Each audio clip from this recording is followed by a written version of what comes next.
憑什麼我要讓着妹妹？憑什麼我要讓着妹妹？很無聊，我去看哥哥在做什麼。真好玩，我也想玩。別亂動，哼，有什麼了不起？這是我好不容易砌的，別把它弄倒。要麼讓我和你一起玩，要麼你放下這個來陪我玩。別來煩我，我正忙着呢。你竟然不理我，你幹什麼？哥哥欺負我，你這麼大，怎麼還欺負妹妹？誰讓他破壞我的模型？偷瞄即係偷睇。你是哥哥就不能讓一下妹妹嗎？模型倒了再砌就行了，你偏心。憑什麼我是哥哥就要讓他？破壞模型是妹妹的錯，但推倒妹妹是我不對。媽媽只會責備我，實在太偏心了。我只是想得到公平對待。我討厭妹妹，討厭媽媽。我應該去告訴媽媽，她這樣處理我很傷心。我是不是不應該這麼處理？你有兄弟姐妹嗎？你有沒有跟兄弟姊妹起過衝突？比如搶玩具、搶蛋糕、搶電視機的遙控器。其實很多孩子都很愛自己的兄弟姐妹，但感受到爸爸媽媽更關注的人不是自己時，就會產生不滿。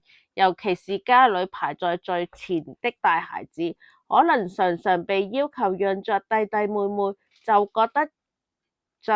更容易覺得大人處事不公平，因為感到委屈、妒忌。你也有過類似的感受嗎？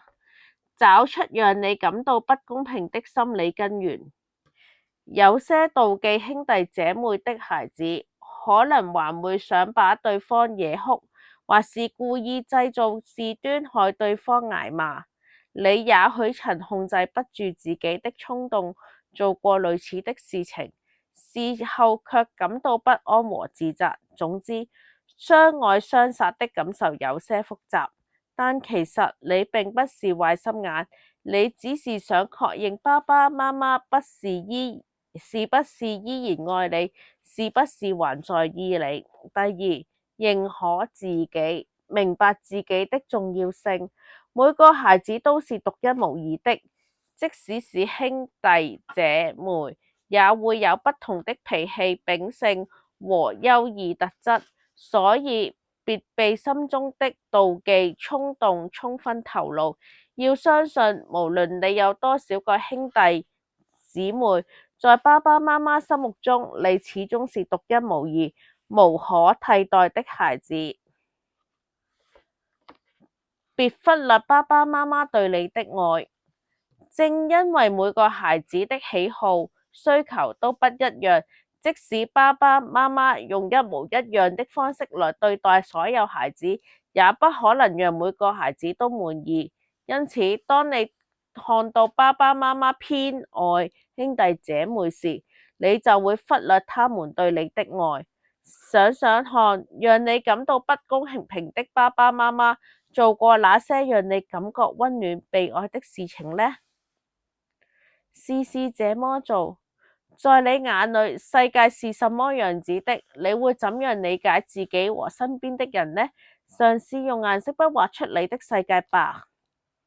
用你喜歡的畫筆畫出我的世界。你想怎麼畫就怎麼畫，沒有對壞好壞對錯之分。這幅畫可以包含你的家人、朋友、老師或同學，也可以包含你喜歡的地方和喜歡做的事。在我的世界裏，一切都可以畫出來。用你喜歡的顏色標註出我的世界裏最有代表性的人、事物。如果你不喜歡畫畫，也可以從舊報紙、舊雜誌剪下你需要的圖案，用它們拼貼出我的世界。想一想，還有什麼好辦法？在和兄弟姐妹相處的過程中，還有哪些地方讓你感覺不舒服？當你認為爸爸媽媽不公平時，你能不能找到反駁這個看法的具體例子？你的兄弟姐妹有哪些值得你學習的地方？問題不只是一種解決方法，或許你可以找到更多適合自己的好辦法，嘗試把它們寫下來。